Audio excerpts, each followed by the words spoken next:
Mr. President, this nation faces a moment of crisis. The coronavirus pandemic has taken a serious and devastating toll on our country. Right now, in every corner of America, families are struggling to get by, and they're worried about what the future holds in store for them.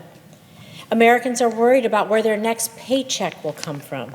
They're worried about whether or not they'll be able to keep their small business open. They're worried about how they'll be able to pay their mortgage, their rent, or their utility bills. And they're worried about how they're going to feed their children. As I said before, this is a time of crisis, but it is a moment that we can overcome together. We are a nation that, in the face of great challenges, has responded with caring and compassionate leadership. COVID-19 is a major challenge, make no mistake about that, but we as a Congress can bring real and meaningful results to the American people. But I'm sad to say that the legislation introduced by Leader McConnell, the HEALS Act, does not do this. In fact, it does not even come close. This is a bill that slashes federal unemployment assistance for people who are out of work, not due to any fault of their own, and because of a deadly pandemic and an unprecedented economic catastrophe. This is a bill that has no money for programs like SNAP to ensure that American children don't go hungry. This is a bill that provides no support to state and local governments so that they can continue to provide critical services during the pandemic. This is a bill that provides no support for the EIDL program or EIDL Advance, which provide direct support to small businesses to pay their operating expenses.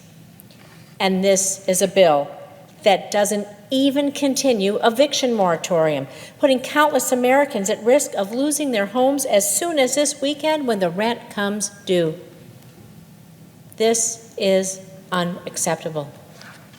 In Nevada, our travel and tourism industry has been hit hard by the pandemic, hurting our entire economy. In April, unemployment reached over 30%. 30%. It's the highest in our nation. Even now, months later, unemployment is still in double digits, 15% by the last count, more than 4 times our pre-pandemic level. And now, just as Nevadans feel like we can't take any more further pain, this bill plans to slash unemployment relief.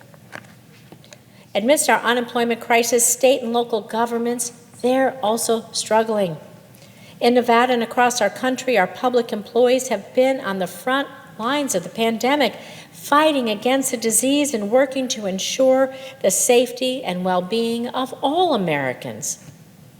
With little revenue coming in and significant costs going out, our states, our cities, our towns, and our tribes are now facing massive budget shortfalls and will require cuts to critical programs which threaten the pay of our teachers, our firefighters, our first responders, and the HEALS Act. The HEALS Act, Senator McConnell's proposal, has 0 funds for any of them.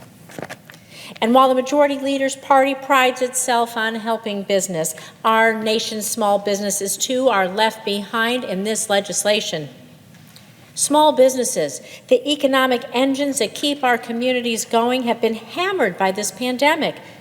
But the HEALS Act, it has zero additional funding for the Economic Injury Disaster Loan Program, which has benefited millions of small businesses nationwide, including tens of thousands of small businesses in Nevada.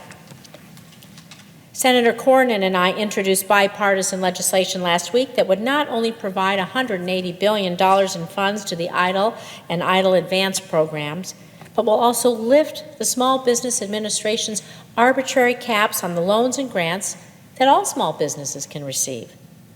Real bipartisan solutions are possible. But our bipartisan proposal to help small businesses, that's not in Senator McConnell's bill either. Let's be clear. The HEALS Act is not a bipartisan solution, and it does not address all the needs of the American people. Just as a house cannot stand without support from a sturdy foundation, we cannot expect the American people to stand upon a bill that is the legislative equivalent of cheap drywall and a coat of paint. Our constituents, my constituents, they need real support, a lifeline, not just window dressing. So I ask my colleagues in this body to rise to the challenge we face and provide that lifeline to the people of Nevada and to all the American people. Let's help people keep their homes. Let's help families feed their children. Let's help small businesses keep their doors open. We must come together and develop timely, targeted, and thoughtful legislation to protect both the lives and livelihoods of the American people during this crisis. They deserve no less. Across the country right now, scientists and healthcare professionals are working around the clock, maximizing resources, developing innovative ways to protect the health of our nation and save lives. As they work day in and day out, Congress needs to do the same. The House passed the HEROES Act over 2 months ago. It is long past time for the Senate to get to work. It is imperative that the Senate remain in session and that senators remain in Washington working tomorrow through the weekend until the Senate passes a true coronavirus relief bill. Working Americans don't get Fridays off, and neither should Congress. Although we may not agree on every aspect of how to address this crisis, my Democratic colleagues and I stand ready to work across the aisle to deliver relief to the American people. And so, I ask the Majority Leader, who controls our schedule, I ask him this: don't we owe it to our constituents, to the American people, all Americans, to work through the weekend until we have an agreement? The essential workers on the front lines of this battle aren't taking the weekend off to rest, and neither should we.